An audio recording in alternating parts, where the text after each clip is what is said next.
Meeple Nation Podcast, episode 503, Action Point Games That We Don't Own.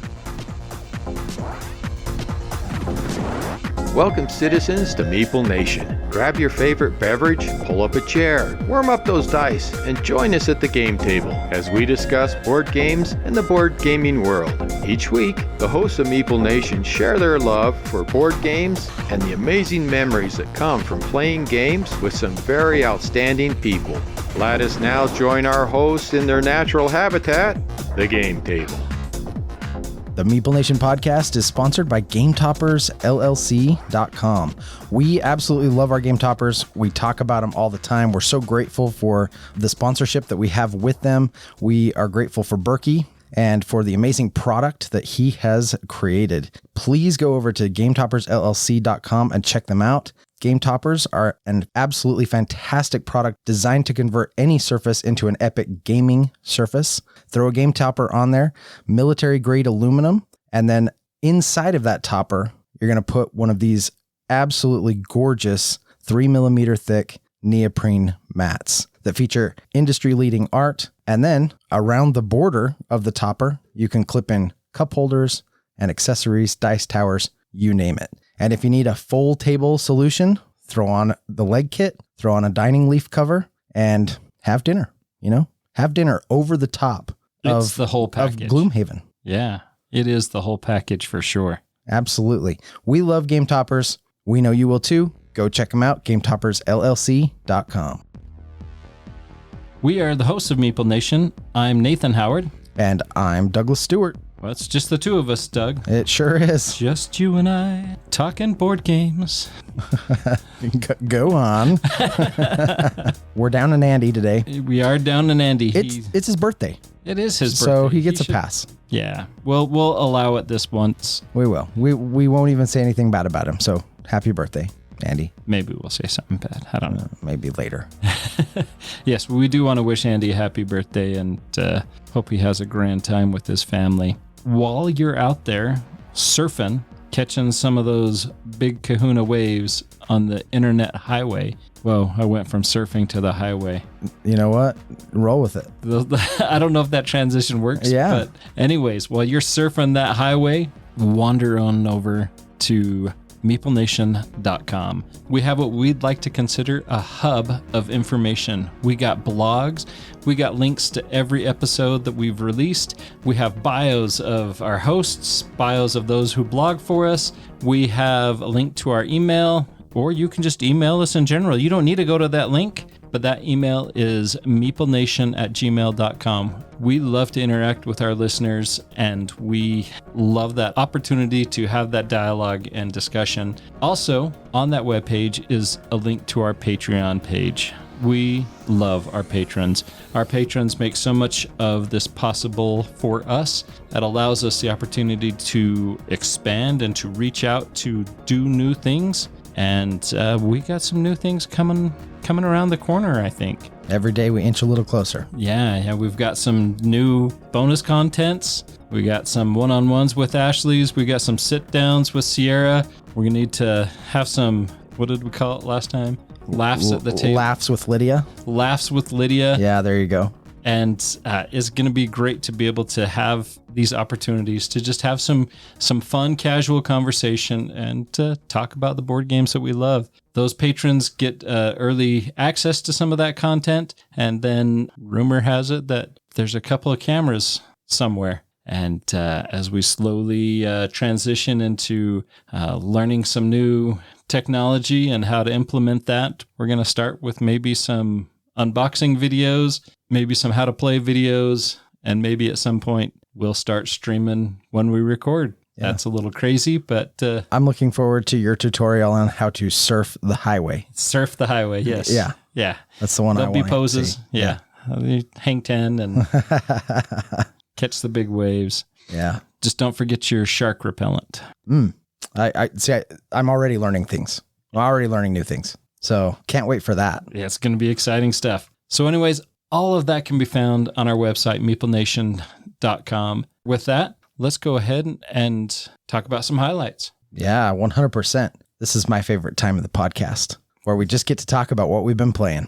It's good times because we get a lot of games to the table. In fact, this last week I had a staycation. And that was kind of fun. We were planning to go to visit some national parks, and then the whole scenario: what do we do with our dog? He's become quite an integral part of our family, and so we're very particular about who we let take care of him because he's a spoiled dog. Just to be honest. Yeah, Stan is spoiled. Yeah, but he's a good boy. He is 100% good boy. We had him tested.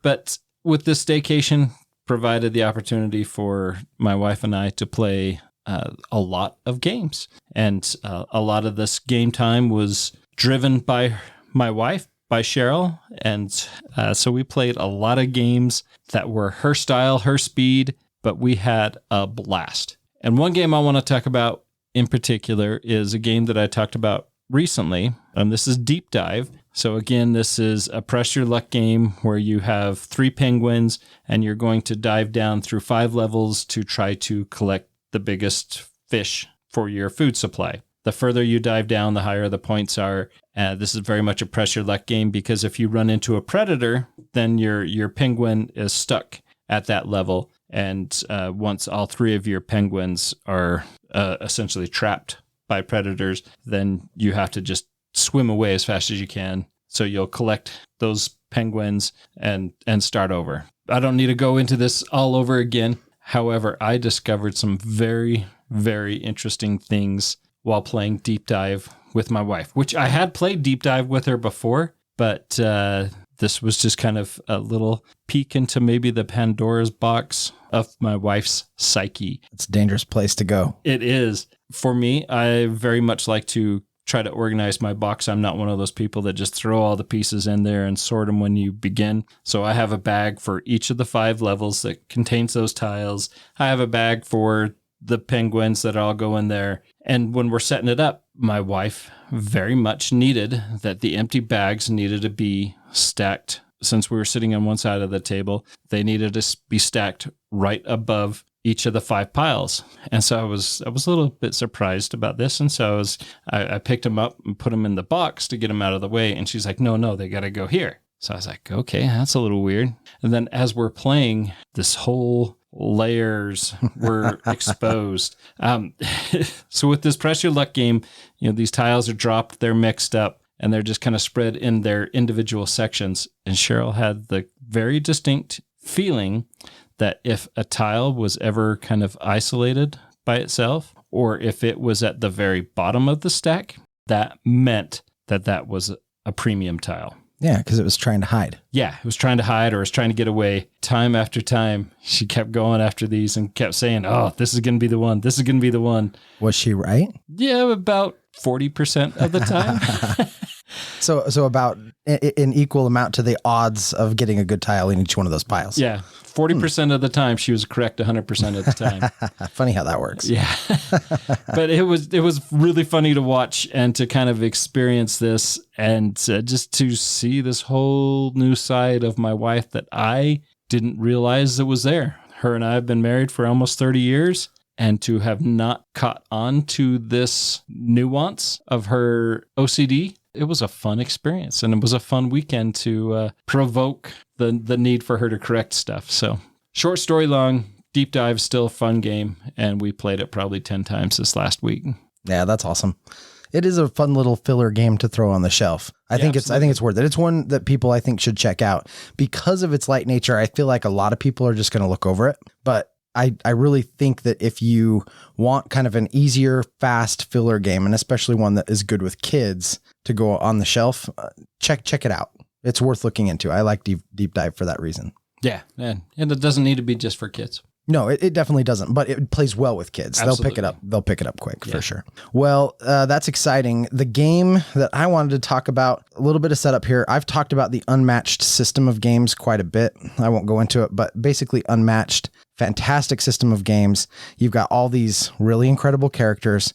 You've got all these maps, and you basically pick a character, shuffle their deck, put their pieces on the map, and you fight head to head. So they recently ran a Kickstarter for Unmatched Adventures, Tales to a Maze. So this was where they took that unmatched head-to-head system and they were like, okay, we're going to turn it into a cooperative experience. The box comes with 4 new characters that you can play. I'm not familiar with some of them. They were new to me. I've never heard of the Golden Bat. I know who Nikola Tesla is. And then there were a couple others in there. Annie Christmas and Charlie, I think. And then Dr. Jill were the others. And I don't know who those are, but they were really fun. I mean, we've had a chance to play this a few times, and I think those decks played pretty cool. But the game introduces, so the board actually has 2 sides to it. And on the one side is set up for an epic face-off against the Mothman, who's trying to destroy the city bridges for some reason. Because I guess that's important, right? Like, I mean, you take out the bridges, you win for sure,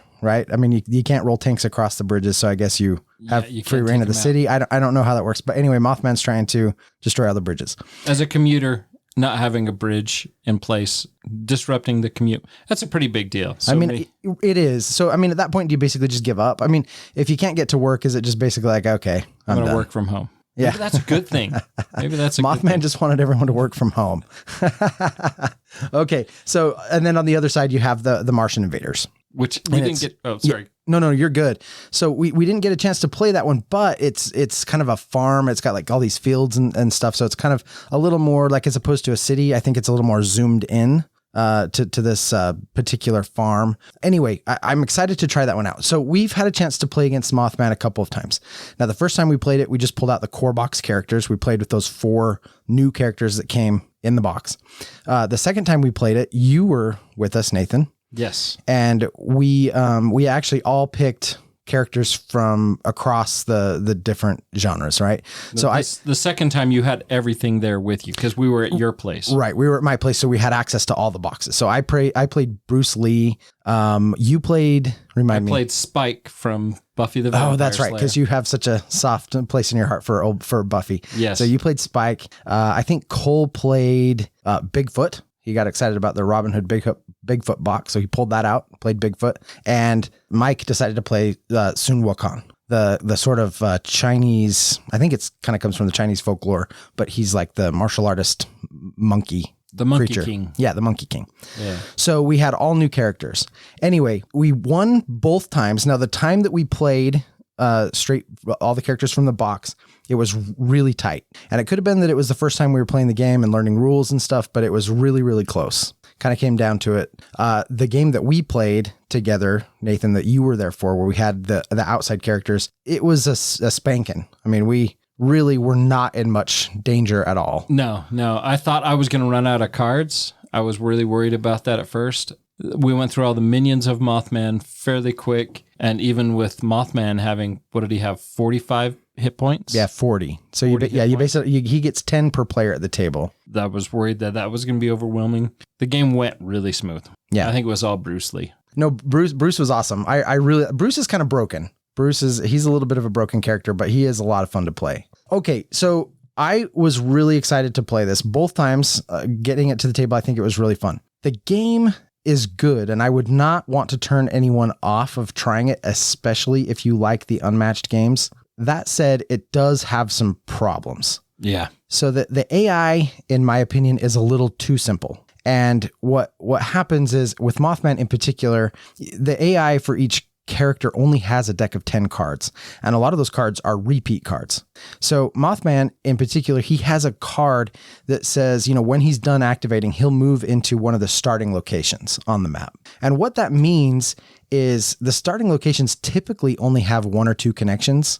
And so you're basically, you corner him. And which sounds good. That sounds like a good thing. But then the game becomes, okay, well, how can you move in and attack and then move out so that I can move in and attack? Yeah. And move out. And it actually kind of got to be a little bit annoying. There was one bridge that has like an ability you can go and execute these abilities on the bridges. And basically one of them is you get to move a character on the map. And so we were using that to try to pull him out so we could surround him. But then every time one of those cards came up, he just went back to the original spot if he could, and if somebody was already in that spot, he'd go hide in a different corner. And so the AI on this was dumb enough that I felt like it was problematic. It kind of got in its own way of the enjoyment of the game. Rather than feeling like we were up against this really epic foe, it honestly kind of felt like we were kind of up against this foe that was trying to run, and we were just going through the motions trying to take pot shots at him. He really wasn't doing anything to us. He had a lot of cancellation abilities, which was aggravating because we were kind of to the point where it's like, well, we just want to end this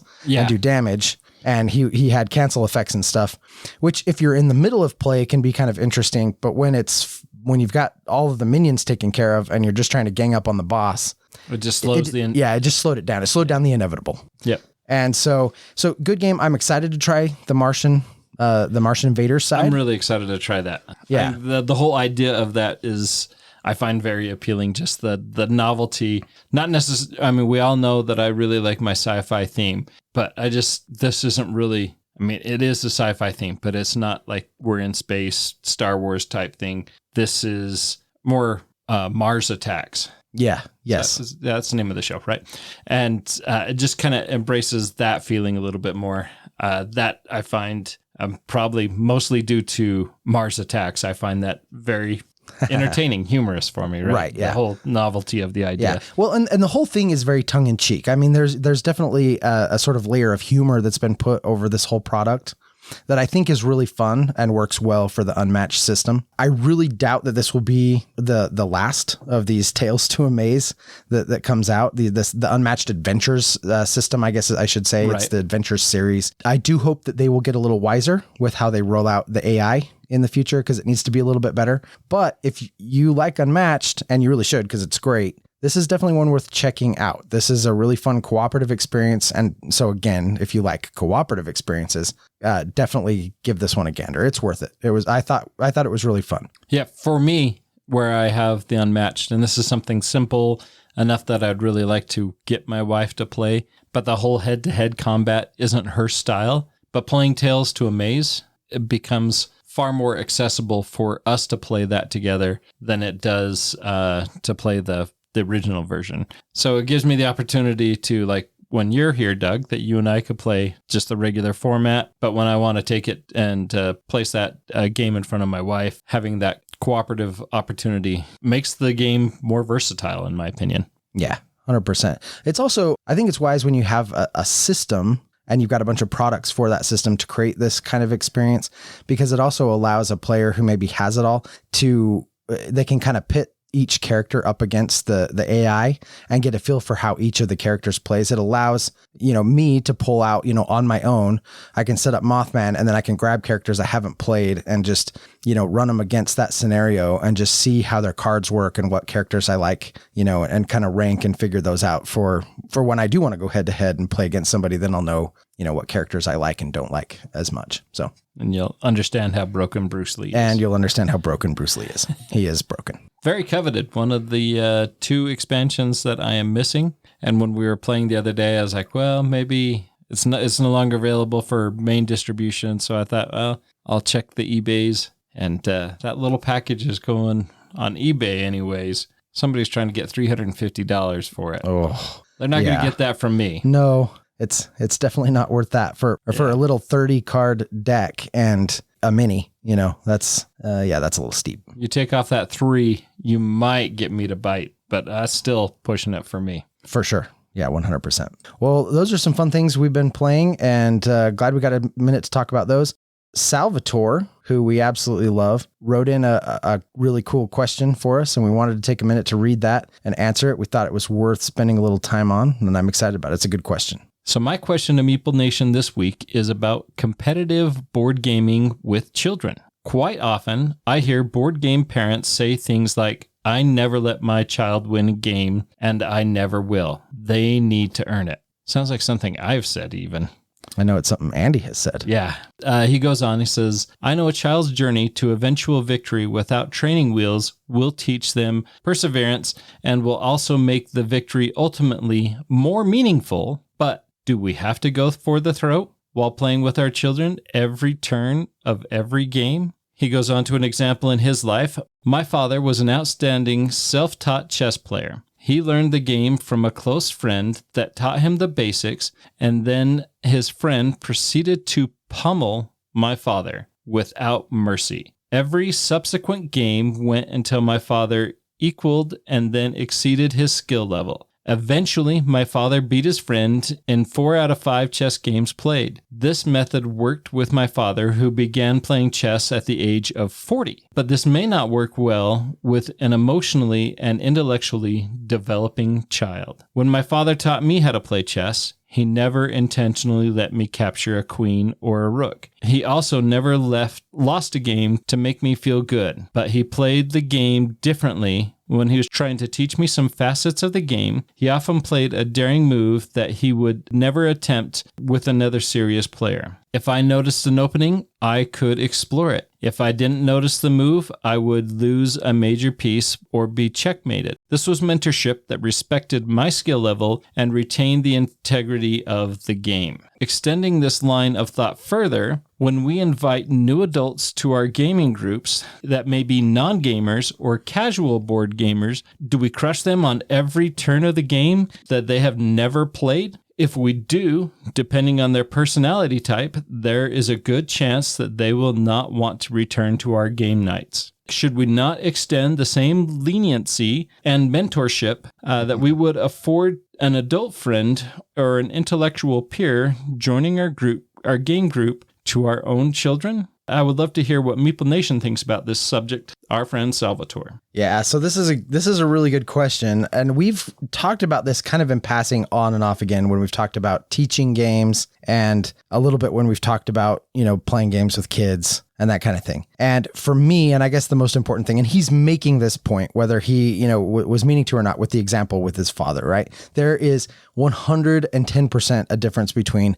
winning and destroying. Absolutely. Right. And so, like, for me, I do think my kids need to earn it. I don't just throw a game so that they can have a victory, but I also typically won't play as optimally if I start to run away with it. So I think it's fine to win. I don't think it's okay to destroy. Yeah. In our group, we have kind of a wide spectrum of players. And I've brought up, and in fact, ironically enough, we talk about this kind of scenario in my next one-on-one with Ashley that should be coming out soon, where I get her take on this. Because as she was growing up, Grandma would play games like Candyland or Trouble with them, and without fail, somehow both my daughters would win at the same time. Oh, isn't that fun? Yeah, and they definitely, don't get me wrong, they definitely enjoyed their gaming time with Grandma. However, there was no real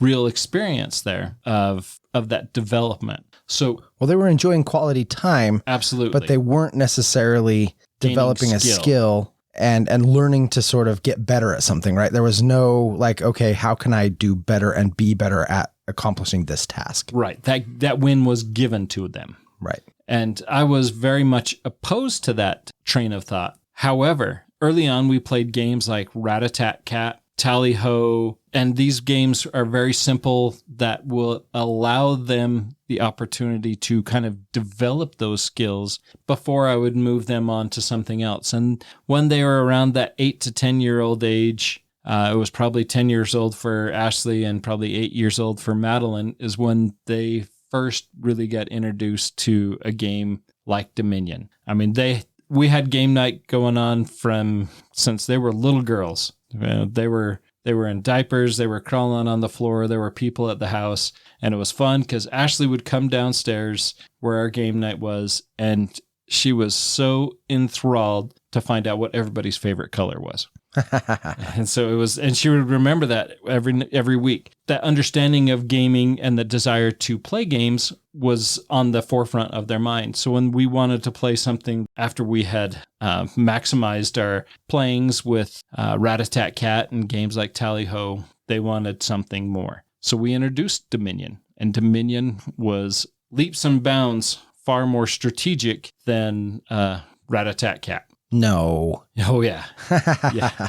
And so when I was teaching the game, there was never a game where I just demolished my kids. Never a game. But there was never a game that I just said, oh, hey, you got to do that. I'm not going to take that card so you can do that. But we would take time explaining strategy, and we would take time to understand that there's a transition in the game from going to get extra actions to getting to get extra buys to once the game shifts to people are acquiring those provinces or the duchies and estates, I think. Yep. Well, the provinces are once people start acquiring those provinces, that really starts to dictate when the game is going to end. And to try to establish that strategy and that mindset of where that strategy is going to transform into something and that play is going to change drastically is something that I can't just say, you got to start doing this. They have to kind of see that, and then they have to kind of understand that. And as we go through, so there was a lot of that explanation throughout the game. And then as they got more aware, there was less hints, there was less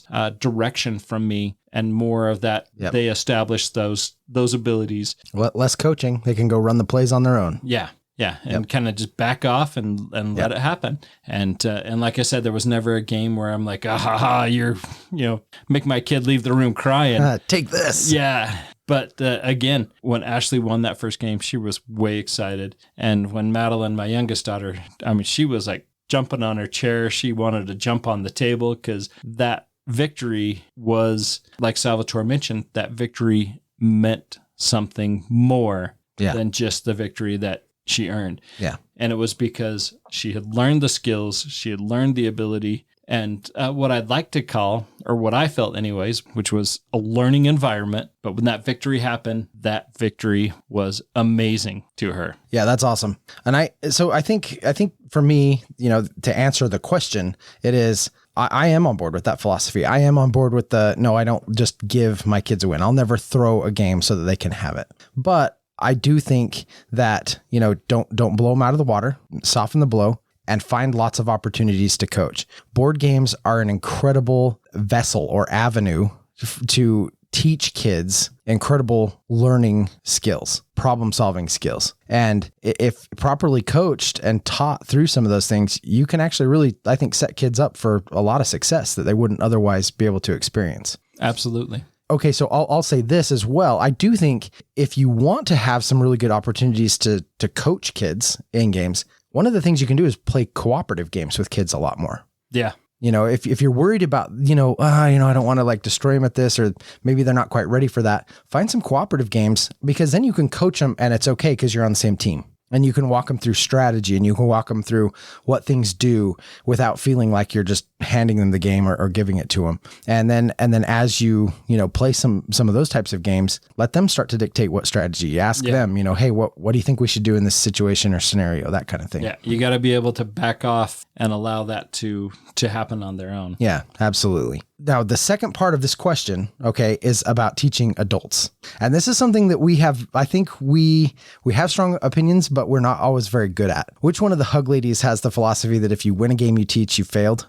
I can't remember. I think that's kind of all of them. Oh, okay. It's just kind of a general census. If you teach a game and then you still win, you're just a really bad teacher. Yeah. So I sort of agree with that. However, a lot of the games that I teach, I'm teaching for the first time. I'm playing it for the first time too. Yeah. So like I'll read the rules and I'll figure it out, and I'll, get the pieces out and make sure I understand how everything works, box it up, bring it to game night. And then we're all playing for the first time after a rules teach. So in that particular case, I think it's okay to just play your best game. Right. However, and I don't know how you feel about this, but what I find myself doing a lot of times, if it's a game that I know pretty well and I'm teaching it to new players, I will oftentimes look for new avenues. Like I'll just switch up strategies. I'll try to just be like, you know what? I don't even know if this will work, but I'm going to try it. I'm going to do something kind of weird here. And it's swung both ways. I've had games where I've done that and it's failed miserably. And I not only lost, I lost by a lot, but I've also had some of those swing where I'm like, wow, that really worked well. And it's like a blowout. And then I do feel kind of bad. Yeah. And then I feel kind of bad because then it's like, well, I taught this game and then I just like really blew everyone up, but I was trying a strategy I'd never tried and I didn't even know if it would work, that kind of thing. Yeah. So I feel like it's a little bit more of a mixed bag with adults, but I do think generally speaking, it's a good idea to, especially if it's a game that you want them to play with you again and again, to not blow them out too bad. If you do win, make it close. Yeah.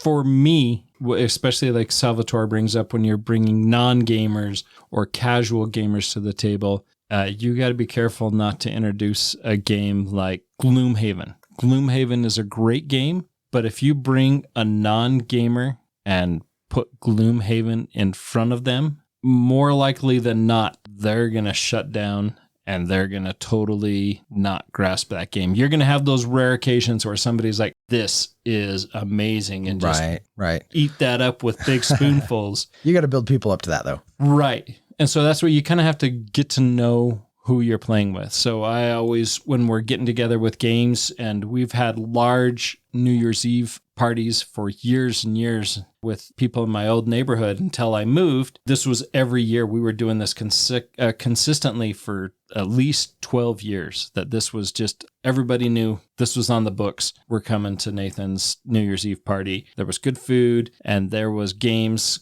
galore. And so I would bring games that spread from strategic games to casual games to simple games to party games, and just kind of allow people to experience at their level. So when somebody's like, hey, I want to play a game. Well, what kind of games do you play? Well, we play a lot of card games. We moved within the last year, I guess year and a half now, maybe 2 years recently. What even is time anymore? Yeah. We got together for dinner and some games with a neighbor. And they're like, yeah, we love to play some games. And so we went to their house afterwards to play games. Their games were a standard deck of cards. And so it was a variety of games to play with those 52 cards. That's fine. And you're right. That's absolutely fine.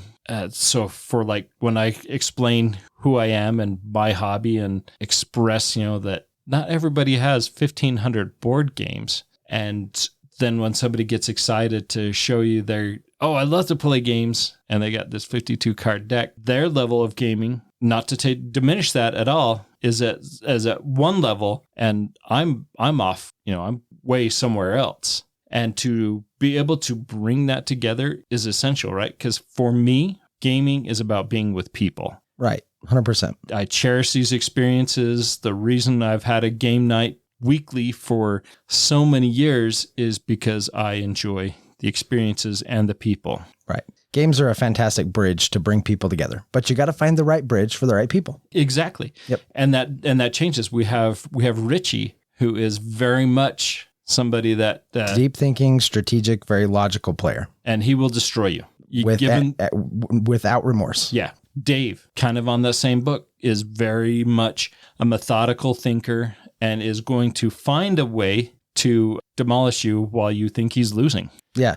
Oh, he'll complain about it the whole time and then pull out all the end game points. Yeah. Yep. But then you'll play with somebody like Amara, Andy's daughter, who is just possibly doing terrible, but she is loving every minute of it. She's there for the experience. She will never complain about losing. She will never complain about losing by 30 points. She is just excited to be there and to have that experience. And I consider myself far more relatable to Amara than I do Richie. For me, I'm not about winning. I keep track of every game that I played. I keep track of who won, but I don't keep track of that for, I am victorious. I have this many wins. I am good. But I keep track of it because that's Andy. and there is some of that, right? I see some of that. Our pledge to not say anything bad didn't last that long, did it? Okay. But I do see some of that in Andy, but still there's a lot of that, I'm going to just have fun. But Andy is definitely anxious to win. Yeah. I like to win too. Everybody likes to win. I'm more of I don't know what kind of player I am. I'm kind of all over the place. I'm a little bit more of a shoot from the hip. I want to win, but I want to have a good time doing it. Yeah. And I shoot from the hip is a great description. I'm very much reactionary when we're playing a long game. And that's something that frustrates me when we're playing a game with Dave, whom I love very much. But Dave is very methodical, analytical, wants to maximize that turn to the best of his ability. And I am, it's my turn. I want to take my turn with the split decision, right or wrong. I'm going to make it. And if it's wrong, that sucks. Yeah, I might be mad at myself, but it frustrates me a lot more than it frustrates anybody else when I take a long turn. Because when I'm confused and I'm like, I don't know what to do here, that just drives me nuts. Yeah, it's fascinating. It's fascinating how we all play games so differently.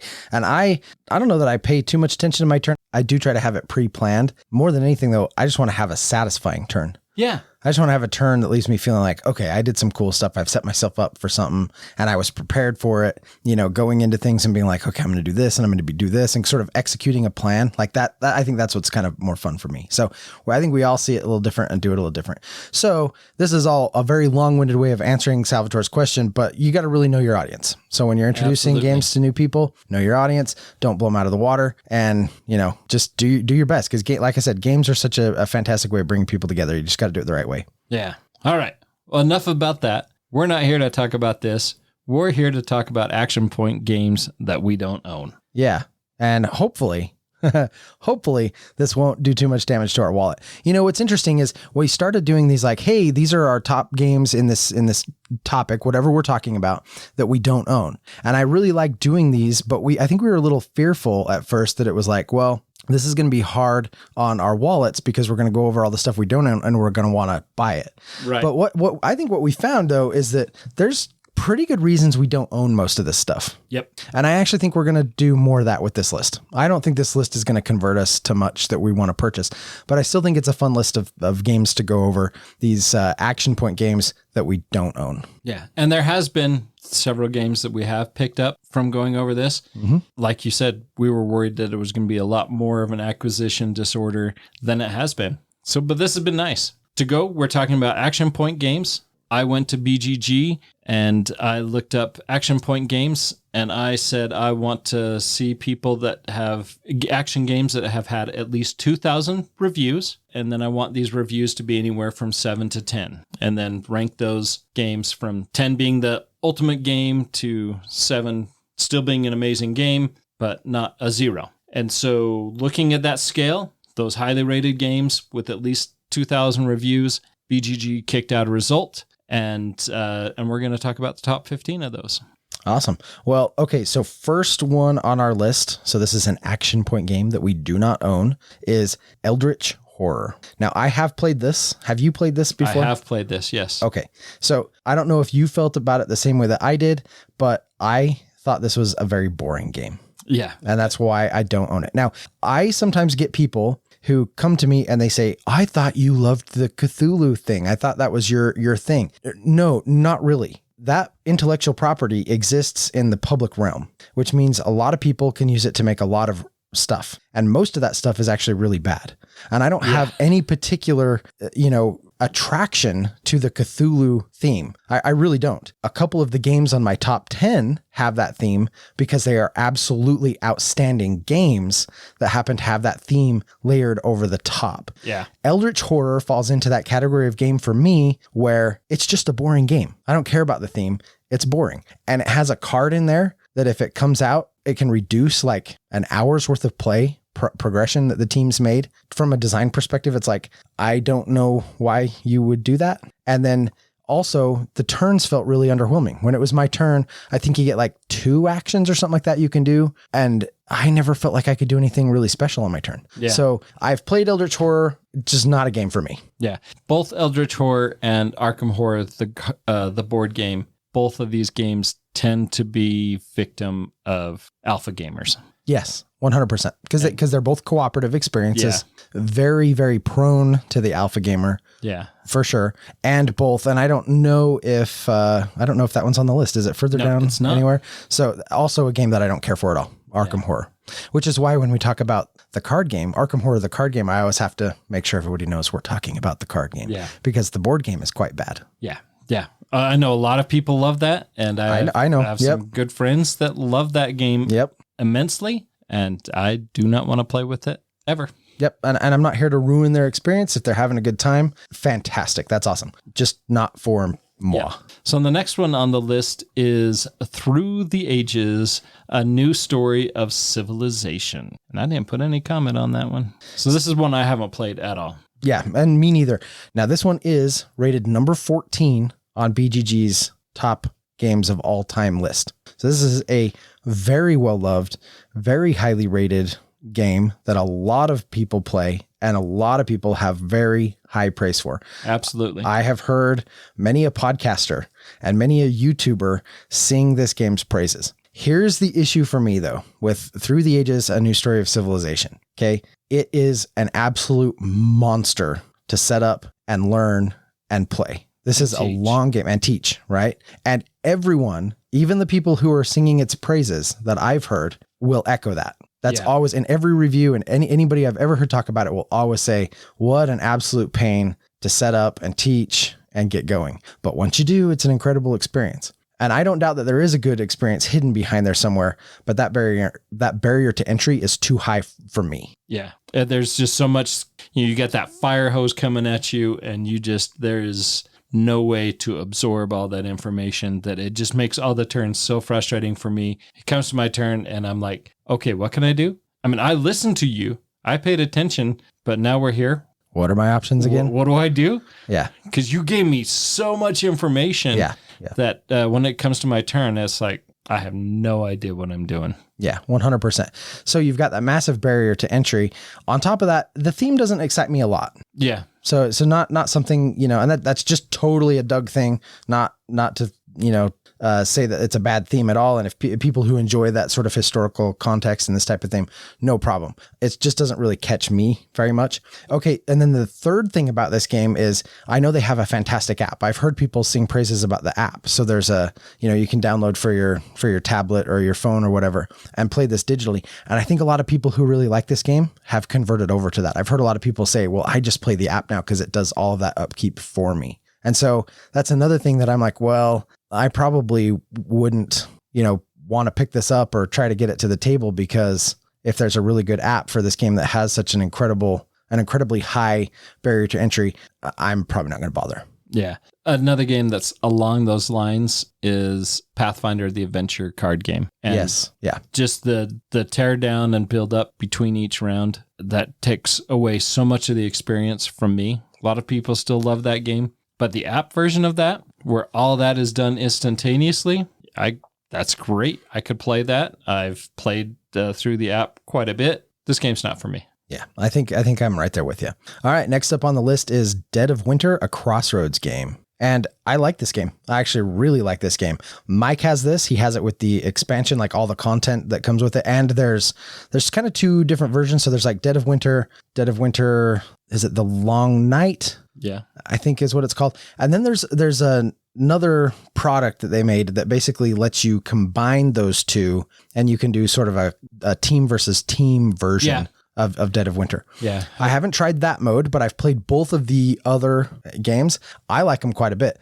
I just know people who own this, so I don't need to necessarily purchase it, but I do have my eye out for this one at like a trade, or a show or a convention or something like that we go to. And if I were to find a copy of this for the right price, I would probably pick it up. I owned this game. I owned The Long Night. I've played it. I've played it a ton. I've played it both ways. I've played it together a couple of times. Great game. Had a ton of fun with it. It just kind of burned out for me. And so it was one that I ended up getting rid of because I had essentially digested what I needed of it and was ready to move on to something else. So, but it is a great game. Very enjoyable. Fantastic. Next on the list is another age game, Through the Ages, A Story of Civilization. So not a new story of civilization, but a story of civilization. Yes. So this is, my understanding is this is kind of the precursor to a new story of civilization. It came out earlier. I think it's what the other one was based on. It is ranked 82nd. So it's on the top 100. So also a very well-liked, well-loved game. My thing is, if I'm going to pick up one of these, I'm going to pick up the one that's higher ranked. Yeah. And if I'm not going to pick up that one, I'm probably not going to pick up this one. Yeah, no, kind of all the same reasons, all the same kind of possibilities, the same kind of boredom for me, maybe. Not one that I am looking for anytime soon. Yeah. Next on the list, we've got War of the Ring. And we talked about this on a more recent episode, I believe. Just the last section. Yeah, it was on that. Yeah. War games. Yep. So this is one that I do want to play. It's absolutely one that I would love to play. I think it's kind of the Lord of the Rings version of Rebellion. This is another one that is very highly rated. So it is number 171 on the overall, top games of all time list. So not the top 100 territory, but still really, really high up. A lot of people really like War of the Ring.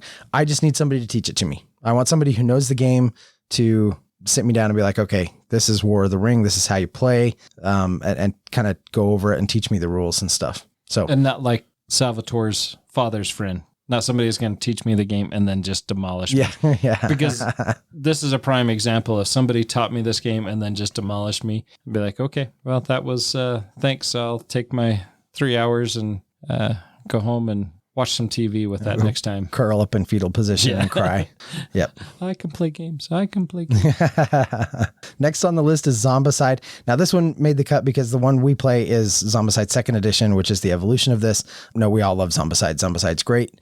We actually technically do own this, so I don't know that this one fits on the list really well because we do have it and we play it. We just play the 2nd edition. Yeah. Second, they are rated differently. But, right, they are. And there's no reason that we're going to go seek out this when... we're not going to go backwards. Yeah. Yeah. Well, Andy probably would if he could. If he collects all the 2nd edition stuff, he might. Yeah. Actually, I think he has some of the 1st edition promo stuff. He does, yeah. I think you're right. So Andy's actively purchasing Zombicide stuff. So I guess this is one where we're putting on our list of possible acquisitions. Actively buying. Yeah. All right. And then next on the list is Sword and Sorcery, another one that we've talked about before. I think this one looks really fun. Dave and Richie and Jared set this up and had a really good time beginning to play it and learn it. And they were having a great time.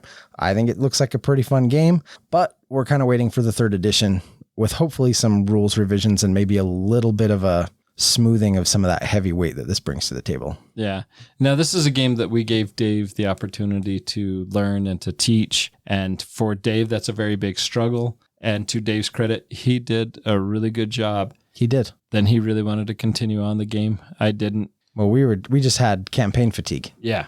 We were in the middle of way too much. Yeah. I ended up calling my 2nd edition, and I was originally planning on getting a 3rd edition, and I don't think I'm going to be picking up 3rd edition either. No, but I'm sure Dave or I will. Yeah. One of you guys can, and that's great. I'll allow it. Thank you, Nathan. Thank you for allowing us. Yeah. So the next I don't think listeners understand that you are the arbitrator of all of our board game financial decisions. That's right. The next on our list is Oath, Chronicles of Empire and Exile.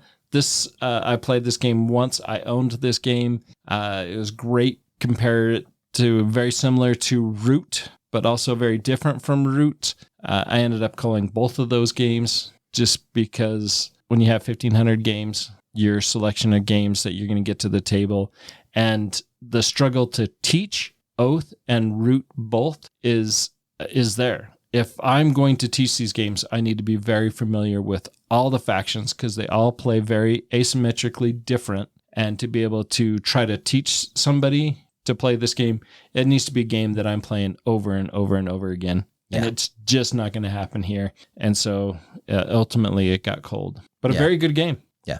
And for me, this one just had a high price tag. It had a high, barrier to entry with the rules. And then I'd heard that it was a good game, but not necessarily a great game. And so I was just kind of looking at it like, I don't know if the juice really seems worth the squeeze on this. Yeah.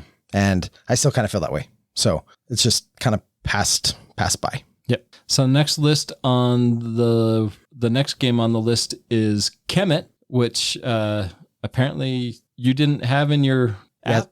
Yep. So, well, no, I do have it in the app, but it's technically the reprint. Oh, so it's Kemet Blood and Sand. So, and they are technically different. Blood and Sand is, they've changed a few things, but it's still the core game at its heart. It has added some stuff. So I do have Kemet Blood and Sand on my shelf. And it's on my shelf of shame. It's actually one of the games I've had on my shelf of shame for the longest. I really, really need to get this out and get it learned so that we can get it played. Kemet looks amazing. I have heard that it's an amazing game. It is a well-liked game, and I just need to find time to read rules, which is just becoming the biggest problem for me right now is finding time to read rules. But as soon as I can, we're gonna play Kemet.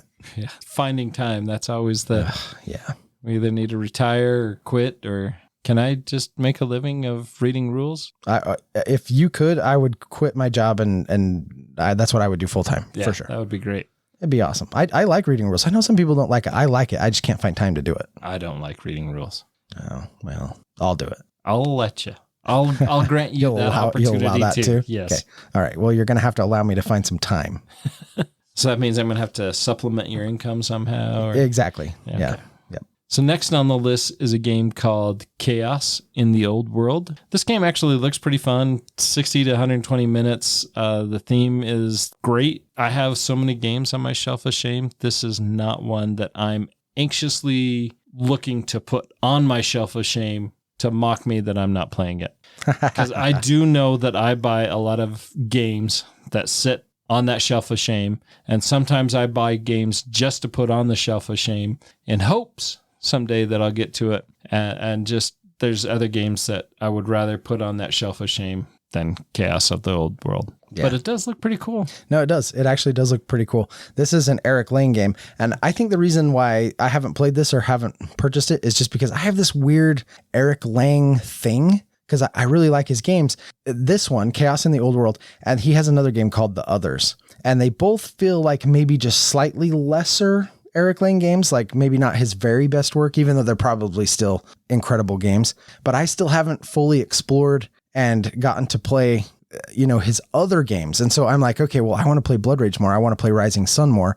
I still haven't cracked the shrink on Ankh. I got like the all-in collector's edition of Ankh, and I haven't even broken the shrink on it. And so for me, I'm like, well, I've got these other amazing Eric Lang games to play. Until I get those to the table and am satisfied with my experience there, I don't know if I want to dive into Chaos in the Old World and The Others, which is probably really dumb. It's probably not the best, logical chain there, but that's why I haven't checked this game out, is because I feel like I'm still working through other Eric Lang games. So with that said, that takes us to the next one on the list, which is PAX Pamir, 2nd edition, another one that we've talked about a little bit more recently. For me, this game just does not seem like it is for me. Yeah. It's just too heavy. I feel like the art style is completely underwhelming. It has really, really text heavy cards from the images and stuff I've seen. I know that a lot of people like it. I definitely get that. It just doesn't look like a game I would enjoy. I am with you 100%. So then after PAX Pamir, we've got This War of Mine, the board game. Now I'm curious, Nathan, have you ever played This War of Mine, the video game? I haven't.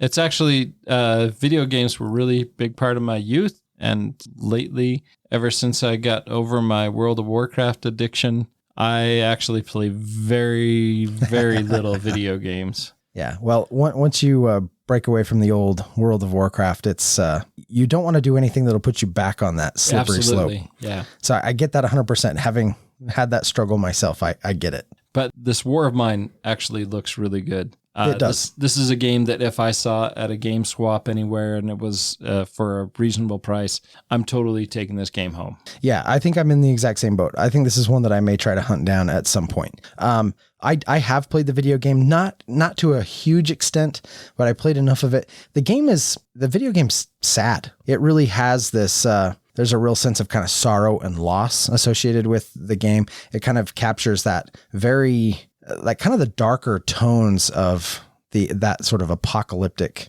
setting that it takes place in. And I've always just kind of thought like, well, I don't know that a board game could capture the same thing you get from the video game as you're kind of going through the motions and listening to the music soundtrack play and kind of having that experience. And so I've been a little reticent to pick it up, but I've heard enough stuff at this point about how good it is and about how well it kind of captures that it might be worth checking out.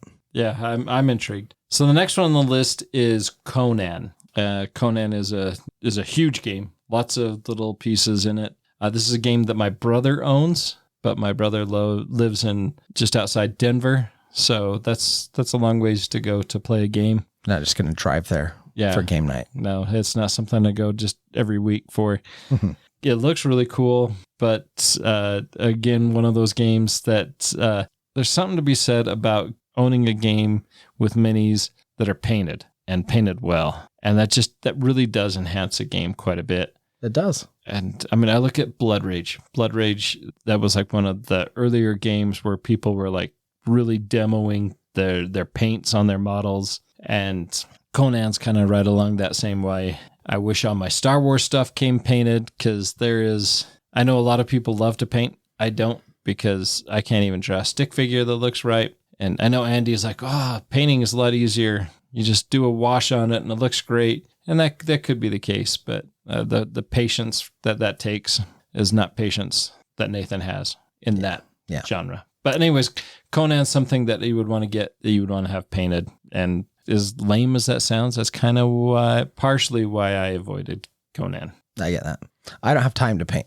That's my big thing. I just don't have the time for it. I enjoy it, but I can't make the time for it. I also have a daughter who is very artistic and likes to paint. And so when she has time, she will paint stuff. And so I do have a lot of painted minis, but it's because she does them. And she does an outstanding job. Yeah, she does.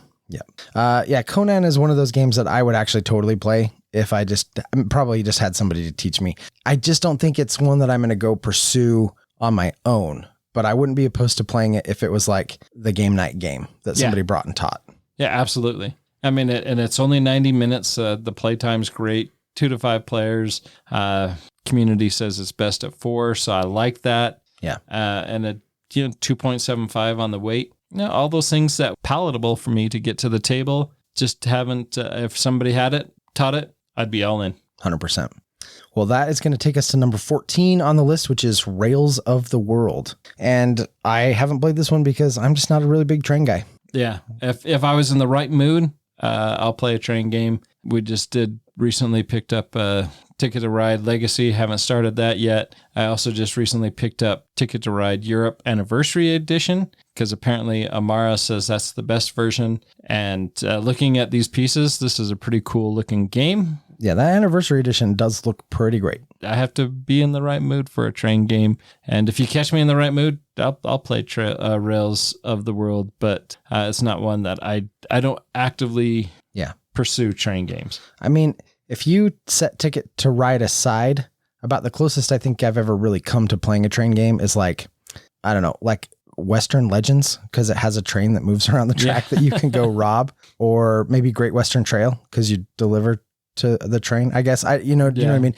Like, I just don't play train games, and maybe I need to find the right one and I'll really be hooked. But yeah, I know that there's a lot of people out there that play almost exclusively train games because there's a lot of them out there. There are a ton. One I do own, the Transamerica. It's very simple train games. One that I can get my mother to play, my 89-year-old mother, which is a treat sometimes. Sometimes she just gets frustrated. That's a great train game. But yeah, I like those crayon rail games. Oh, those ones bog down and make me want to jab pencils into my eyes.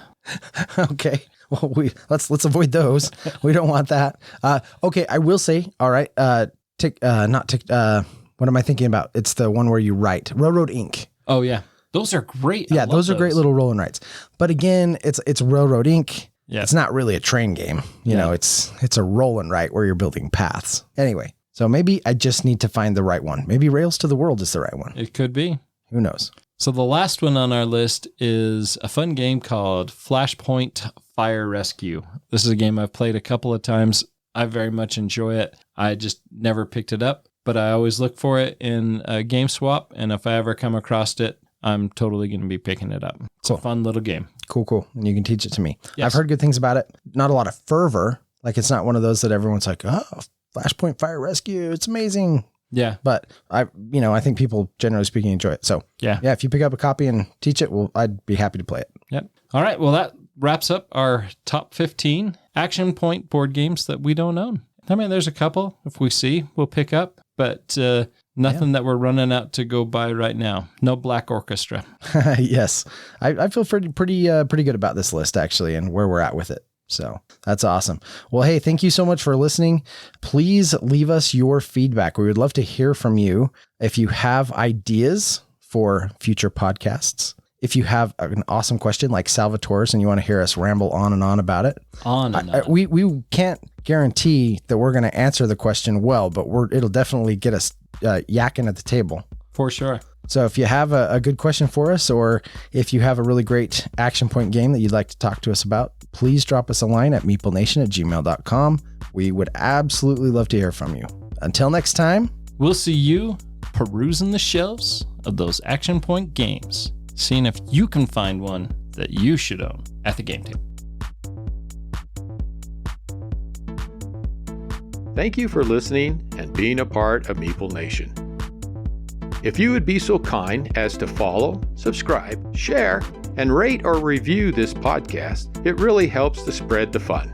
You can be more involved in supporting the podcast by joining the nation at patreon.com. Meeple Nation, or you can find a link at the top of our webpage, meeplenation.com. And while you're there, look at all our extra content. There are links to all our past episodes, a wide variety of blogs, pictures from our Instagram feed, and bios for all the hosts and our awesome bloggers. Follow us on Twitter, Instagram, and Facebook, all under Meeple Nation. If you would like to chat with the hosts or other members of the nation, you can join our Facebook group, Meeple Nation Off Air. We hope to see you again at a game night, a con, or maybe a suspense-driven evening of Werewolf. Thank you for listening and supporting Meeple Nation, and stay tuned for next week's episode. Thank you so much for listening. We very much want to thank our patrons who help keep the podcast running. I personally want to thank my co-hosts for all the help they provide with both content here on the podcast, in addition to what we have available on our website. Without them, the podcast would not happen. If you too would like to support the podcast, you can join the nation at patreon.com/Meeple_nation. Or you can find a link to Patreon at the top of our webpage, meeplenation.com. If you have any questions, comments, or games you feel should be on our radar, you can always reach us at meeplenation@gmail.com. We can't wait to hear from you. I am grateful to Doug and Andy who helped me edit episodes, and I want to thank James and Kim Clark who do the editing on our blogs and on our webpage, which can be found at meeplenation.com. We want to thank Brain Detergent for our music. If you want to find more from him, you can follow his links that can be found on our webpage, or simply search for Brain Detergent on YouTube to find more of his tracks. Thank you again for listening and being part of the Meeple Nation community.